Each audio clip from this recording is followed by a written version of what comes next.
Which item in this picture do you think negatively affects people's health more than anything else? Alcohol? Cigarettes? The donut? Hamburger? Sure, they're all pretty bad for you, but most people know that and at least try to limit their intake somewhat to these items, even a little bit. But it's the things we don't think about that can really cause damage. Things we use every day so regularly we don't even think about how its constant use could actually be killing us. The real culprit is the chair.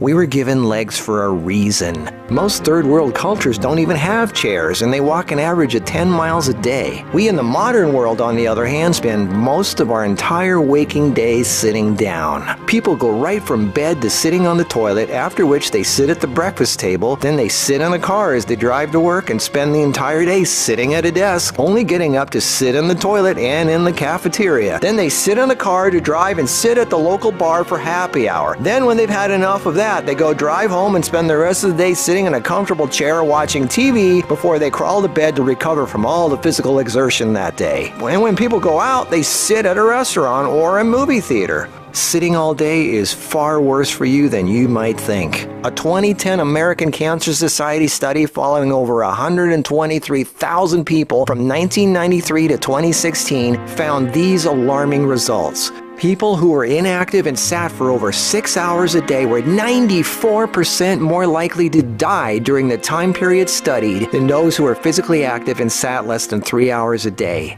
That's almost 100%. And get this, findings were independent of physical activity levels. The negative effects of sitting were just as strong in people who exercised regularly. 60%, that's over half of employees surveyed, were convinced they would be more productive if they had the option to work on their feet. Medical experts have started referring to long periods of physical inactivity and its negative consequences as sitting disease. Below this video are links to an endless list of medical studies showing physical inactivity and low fitness are serious threats to cardiovascular health. Even with a low body fat index, sitting has been linked to non-alcoholic fatty liver disease. Studies showing differences in brachial and femoral artery responses to prolonged sitting. Studies showing reducing sedentary time may protect DNA. Sedentary lifestyle has been linked to depression. How sitting less increases muscle mass. Multiple studies linking diabetes to inactivity and sitting. Cells in idle muscles don't respond well to insulin, so the pancreas produces more and more, leading to diabetes. And how 5 minutes of standing every half hour can improve glucose metabolism and really help postmenopausal women who are pre-diabetic. Blood pressure drops when standing compared to